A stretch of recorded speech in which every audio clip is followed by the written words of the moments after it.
কেন? আমার এখনো বিয়ে হয়নি। হবে না, হবেও না। কোনো পাগল নাই, কেউ পাগল নাই তোকে বিয়ে করবে। আরে আছে গো, ভগবান নে কাউকে তো বানিয়েছে, কোনো পাগলকে। আর যদি কেউ না বানিয়েছে কাউকে, যেমন মোদির জন্য কাউকে বানায়নি। মোদি তো পাগল। আরে মোদি তো দিদির জন্য মনে কর কাউকে বানায়নি। দিদি তো একটু করে যায় না, তারা দিদিকে। হ্যালো বন্ধুরা, আশা করি তোমরা সবাই ভালো আছো। আমি তোমাদের ইয়ামুনা। আজ আমরা নিয়ে এসেছি ক্যামেরার পেছনে ঘটে যাওয়া আবার মুহূর্তগুলোকে নিয়ে। আজকে নিয়ে এসেছি দুর্গাপুর অপটিক্যাল ব্র্যান্ডের প্রোডাক্ট। কিন্তু আজ শুধু প্রোডাক্ট শ্যুট হবে না, আজকে শ্যুটের মধ্যে থাকবে 3 থেকে 4 জন মডেল। তো তাদের সবার সাথে তোমাদের আজকে পরিচয় করিয়ে দেবো। অ্যাজ অলওয়েজ আমরা আমাদের যে সিনেমাটোগ্রাফার তারা যথাসময়ে নিজের স্থানে পৌঁছে গেছে, আমরা অলওয়েজ লেট। না, লেট বলা চলে না, আমরা গিয়েছিলাম আমাদের প্রোডাক্টগুলো আনতে। এর মধ্যে যা বাইরে গরম পড়েছে তার জন্য সর্বপ্রথম নিজে এসে আগেই জলটা ভরে নিলাম, কারণ এখনই সবাই এক এক করে ঢুকবে অ্যান্ড আমাদের জল জল করে চিৎকার করবে। তো আমি কিছু বটলস জল ভরে রেডি করে রাখলাম, আর নিজেও একটু এসির সামনে দাঁড়িয়ে নিজেকে ঠান্ডা ঠান্ডা কুল কুল ফিল করিয়ে নিচ্ছিলাম। তো আমার সাথে যে মডেল ঘুরঘুর করছে অনেকক্ষণ ধরেই তোমরা দেখতে পাচ্ছ, তো তার নাম হচ্ছে পূজা। সে আজকে আমাদের প্রথম মডেল। তো সে আমার সাথেই এসেছিল অ্যান্ড তার শ্যুটটা আমরা প্রথমে করিয়ে দেবো বলে তাকে পুরো রেডি করছিলাম। আমিও এর মধ্যে একটু ঠান্ডা হয়ে নিজের কাজ শুরু করছিলাম। এরপর রাহুল আর রাজীব আজকে শ্যুটের জন্য ফার্স্ট ব্যাকগ্রাউন্ড এবং লাইটগুলো সেট করে নিয়েছিল। এরকম বড় বড় প্লাইউড থাকে যার বোথ সাইডে ওয়ালপেপার লাগানো থাকে, আর আমরা আমাদের শ্যুটের মতো সেগুলোকে সেট করে নিয়ে থাকি।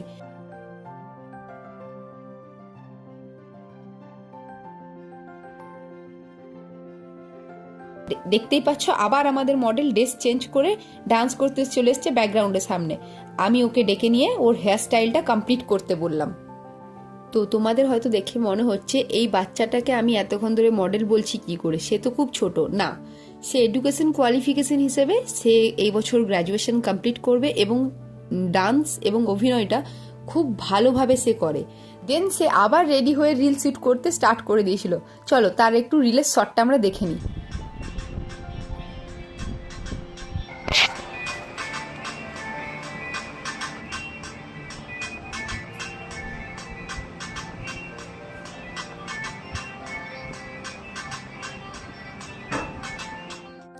সব মস্তি করতে করতে আমাদের ফার্স্ট শ্যুটের background and light setup ready হয়ে গেছে, আর পূজাও শ্যুট স্টার্ট করে দিয়েছে। এই ছিল আজকের আমাদের ফার্স্ট সেটআপ।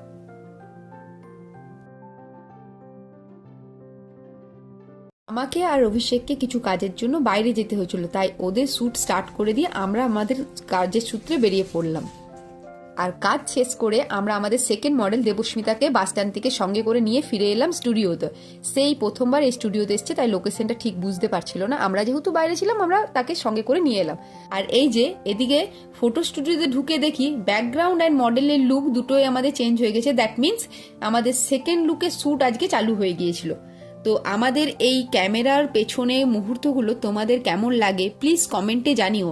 এটা আমাকে এবং আমার টিমকে খুব উৎসাহ দেয়। তাহলে দেবস্মিতাটাই নি। দেবস্মিতা, হ্যাঁ দেবস্মিতা,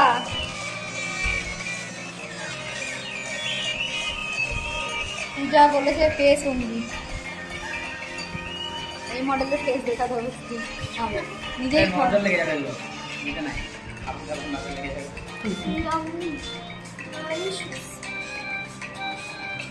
আমার বাবার ফোনটা কার্টুন নেটওয়ার্ক।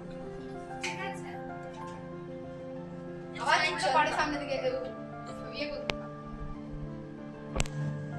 না দিয়ে তুমি কিন্তু বয়কট করে দেবো বলছি দাদাকে। দাদাকে হিম্মত আছে। তুমি ওনারশিপ থেকে আজ থেকে তুমি বাদ, আজ থেকে নতুন ওনার চাই আমাদের।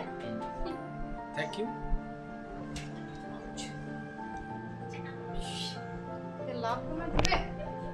এই তো ঠিক আছে। আবার এদিকে লাঞ্চ করতে করতে আমাদের third model and male model সায়ন্তনও চলে এসেছিল। তো পরিচয় করে দিই, সায়ন্তন কেস। সে নিজে একটা জিম ওন করে থাকে, আর পূজা তাকে একটু মেকআপের টাচ আপ দিচ্ছিল টু লুক ফ্রেশ। আমি বললাম না তোমাদের, সি ইজ ভেরি ট্যালেন্টেড। তো আমি ওকে সেই জন্য ছোটা প্যাকেট বড়া ধামাকা সবসময় বলে থাকি। আর এদিকে দেবস্মিতার আজকের ফার্স্ট লুক আর আমাদের সারাদিনের থার্ড শ্যুট শুরু হয়ে গেছিল।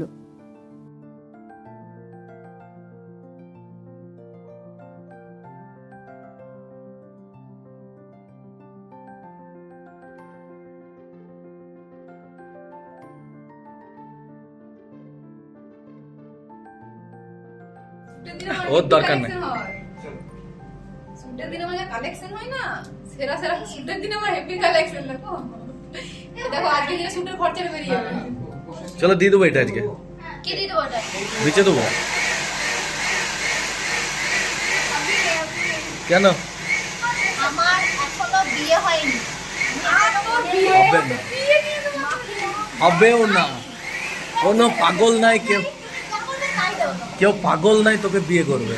আরে আছে গো, ভগবান কাউকে তো বানিয়েছে, কোনো পাগলকে। আর যদি কেউ না বানিয়েছে কাউকে, যেমন মোদির জন্য কাউকে বানায়নি। মোদি তো পাগল। আরে মোদি তো দিদির জন্য মনে কর কাউকে বানায়নি। দিদি তো একটু করে যায় না,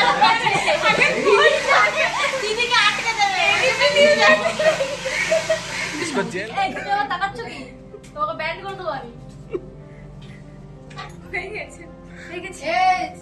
এই স্টুডিওতে ছেলেদের প্রচুর ব্লেজার, শার্ট, প্যান্ট রাখা আছে। আমি এগুলো শ্যুটের আগের দিনেও দেখেছিলাম। আগে যখন শ্যুট করতে এসেছিলাম তখন অনেকবার দেখেছি, কিন্তু আমাদের কোনো মেল মডেল নিয়ে শ্যুট হয়নি এখনো পর্যন্ত, তাই এগুলো কখনো ইউজ আসেনি।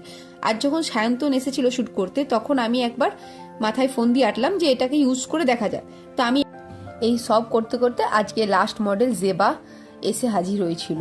হ্যাঁ, ও অনেকটাই লেটে এসে পৌঁছেছিল, বিকজ ও ল স্টুডেন্ট, তো কিছু কাজ ওর ছিল, সেগুলো সেরেই ও বলেছিল দিদি আমি আজকে একটু লেটেই পৌঁছাবো। আমরা ঠিক আছে, তার মতনই ও শ্যুটটা শিডিউল করা হয়েছিল।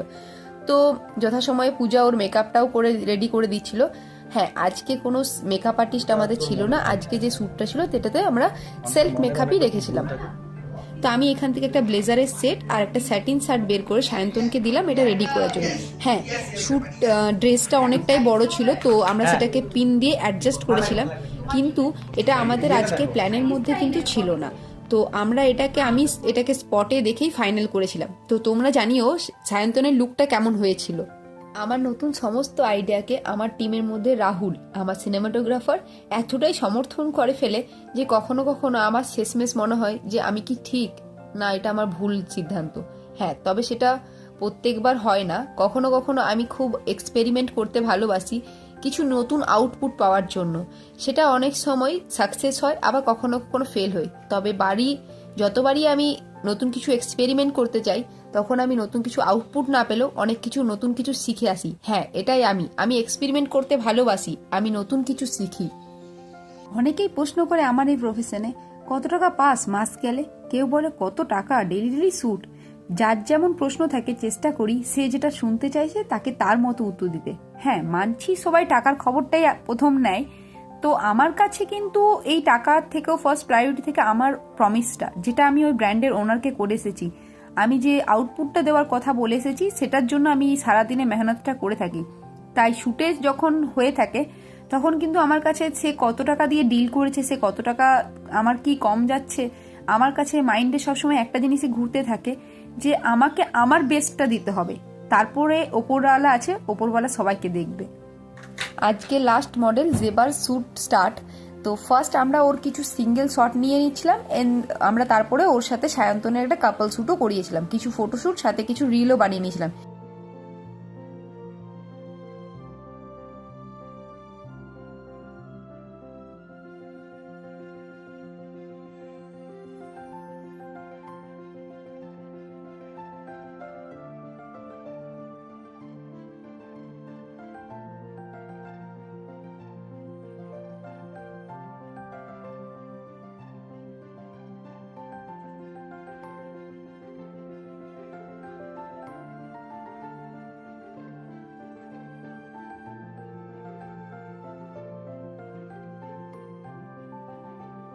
এরপরে জেবার লুক চেঞ্জ করে আমরা দুটো শাড়ির শট নিয়েছিলাম। ওকে কি মিষ্টি লাগছে তাই না? আচ্ছা, যখন ওর শ্যুট চলছিল তখন প্রায় 6:30টার মতো বেজে গেছিল, বাকিরা সবাই বাড়ি চলে গেছিল। স্পটে শুধু আমি, আমার সিনেমাটোগ্রাফারের টিম অ্যান্ড অভিষেক রাই ছিলাম, প্রায় 4-5 জনই ছিলাম। তো জেবার হেয়ারটা আমি ঠিক করেছিলাম এবং ও যে পোজ দেবে সেই শাড়ির ড্রেসগুলো আমরা ঠিক করে দিচ্ছিলাম। স্টুডিওর শ্যুট পুরোপুরি কমপ্লিট করে প্রোডাক্ট ডেলিভার করতে আমরা পৌঁছে গেলাম লোকেশনে। এখানে এই ব্র্যান্ডেরই আমরা একটা টিভি কমার্শিয়াল অ্যাড শ্যুট করেছিলাম, যার লাস্ট কিছু ক্লিপে আমার প্রবলেম দেখা দিয়েছিল। তো আমরা এটাকে রিশ্যুট করার জন্য আজকে আমার ক্যামেরা টিমকে, যেহেতু ওই ব্র্যান্ডেরই শ্যুট হয়েছিল, তো ওখানে নিয়ে লোকেশনে পৌঁছে গিয়ে আমরা এই শ্যুটটাকে পুরো কমপ্লিট করে নিই।